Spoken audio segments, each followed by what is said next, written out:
નમસ્કાર, CB24 news સાથે હું આલોક આપનું સ્વાગત કરું છું। રાજકોટમાં આજે મુખ્યમંત્રી ભૂપેન્દ્ર પટેલે મહાનગરપાલિકાના ₹545 કરોડના વિકાસ કાર્યોનું લોકાર્પણ અને ખાતમુહૂર્ત કર્યું હતું। રાજકોટમાં આજે મુખ્યમંત્રી ભૂપેન્દ્ર પટેલે મહાનગરપાલિકાના ₹545 કરોડના વિકાસ કાર્યોનું લોકાર્પણ અને ખાતમુહૂર્ત કર્યું હતું। સાથે જ કોફી ટેબલ બુકનું પણ વિમોચન કર્યું હતું।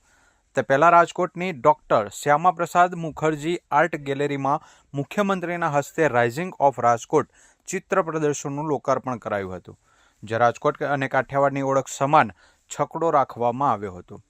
સાથે જ મહાનગરપાલિકા તંત્ર હસ્તકના 709 આવાસોનો ડ્રો મુખ્યમંત્રીના હસ્તે કરાયો હતો।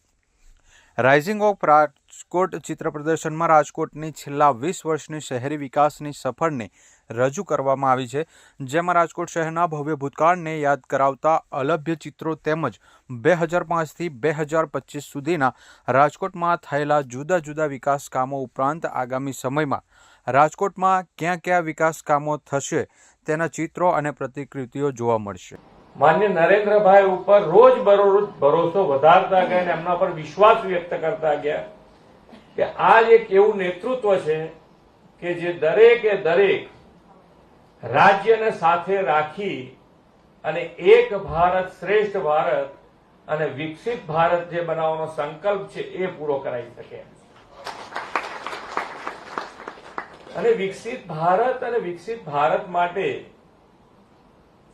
એક તમે જુઓ તો દરેકે દરેક રાજ્ય કે જ્યાં આંગાડી ભારતીય જનતા પાર્ટીનું ક્યાંક શાસન નથી, છતાં પણ કેન્દ્ર સરકાર એ રાજ્યમાં વિકાસના કામોનું કામકાજ ચાલુ જ રાખ્યું છે।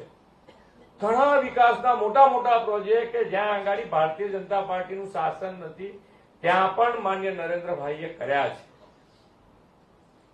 કેટલી મોટી ઘટના જેને કહી શકાય કે માન્ય વડાપ્રધાન બન્યા પછી એક ભારત શ્રેષ્ઠ ભારતની કલ્પના આવી, નહીતર કોઈને મગજમાં જ નહોતું કે ભાઈ બધા રાજ્યો આપણે એક છીએ, એક રાષ્ટ્ર છીએ, એવું મગજમાં હતી। બધા પોતપોતાની રીતે ચાલે ને આગળ ચાલે।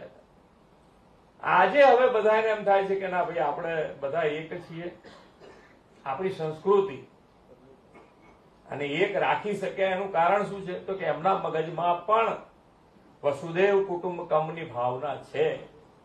આપણી સંસ્કૃતિ છે કે આપણે બધા એક જ કુટુંબના સભ્યો છીએ, એટલે આપણે સાથે મળીને જો આગળ વધીએ, એમનો કાર્ય મંત્ર જ રહ્યો છે સૌનો સાથ, સૌનો વિકાસ, સૌનો વિશ્વાસ અને સૌના પ્રયાસથી આપણે આગળ વધવું છે અને આ કાર્ય મંત્રથી જ આગળ વધી શકાય એ એમણે પ્રસ્થાપિત પણ કર્યું છે।